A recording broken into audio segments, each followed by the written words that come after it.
জামালপুরের বকশীগঞ্জে নদী ভাঙন ঠেকাতে দশানী নদীর পানি প্রবাহ বন্ধ করে অপরিকল্পিত দুটি বাঁধ নির্মাণ করেছে এলাকাবাসী। এতে বৃষ্টির পানি আটকে ৩ ইউনিয়নের কয়েক শত বিঘা জমির পাকা ও আধা পাকা ধান তলিয়ে গেছে। দ্রুত বাঁধটি অপসারণ না করা গেলে বিপুল পরিমাণ ফসল নষ্ট হয়ে লোকসানের আশঙ্কা করছে স্থানীয় চাষিরা। এছাড়া কৃত্রিম বাঁধ দেওয়ার কারণে বকশীগঞ্জ উপজেলায় প্রায় 10 থেকে 15 কিলোমিটার এলাকা প্রবল নদী ভাঙনের কবলে পড়বে।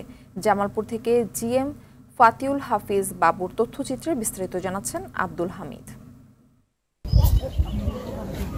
আসন্ন বর্ষায় নদী ভাঙন রোধে জামালপুরের বকশীগঞ্জ উপজেলার মেরুরচর ইউনিয়নের কয়েক গ্রামের মানুষ মিলে দশানী নদীর খাপড়াপাড়া এলাকায় একটি বাঁধ নির্মাণ করেন। এর কিছুদিন পরে একই উপজেলার সাদরপাড়া ইউনিয়নের চর আইনমারি গ্রামে পাল্টা আরেকটি বাঁধ নির্মাণ করেন এলাকাবাসী।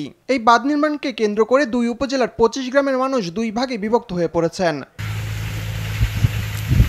এদিকে বাঁধ দুটি নির্মাণের পর জলাবদ্ধতা দেখা দিয়েছে আশেপাশের 3টি ইউনিয়নের 20টি গ্রামে।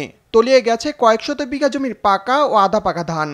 অনেকে ধান না পাকার আগেই তা কেটে আনছেন গরুকে খাওয়ানোর জন্য।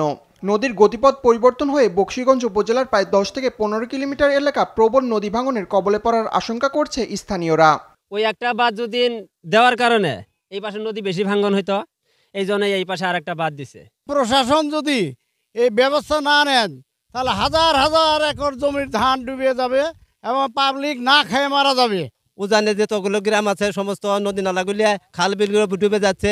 ইচ্ছা করিয়া নদীটা বাঁধ দিয়ে আমাদের এই ক্ষতিগ্রস্ত করেছে। আমার অনেকগুলো ধান তোলায় গেছে গা। নদী ভেঙে যাচ্ছে, আমাদের খুব অভাব অনটন।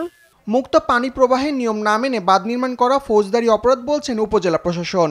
চলন্ত নদীতে বাঁধ সৃষ্টি করা হয়েছে, যেটি আইনগত দৃষ্টিকোণ থেকে একটি অপরাধ, ফৌজদারি অপরাধ। এই ধরনের কাজ কেউ করতে পারবে না। আমরা এটি জেনেছি এবং অভিযোগ পেয়েছি, অভিযোগ তদন্ত করে আমরা সত্যতা পেয়েছি। আমরা এর বিরুদ্ধে প্রয়োজনীয় আইনানুগ ব্যবস্থা গ্রহণ করব। অপরিকল্পিত বাঁধ নির্মাণের ফলে স্থানীয়দের মধ্যে চরম ক্ষোভ তৈরি হয়েছে। দ্রুত বাঁধ দুটি অপসারণের পাশাপাশি নির্মাণ কাজে জড়িতদেরও আইনের আওতায় আনার দাবি ভুক্তভোগীদের। আব্দুল হামিদ, RTV।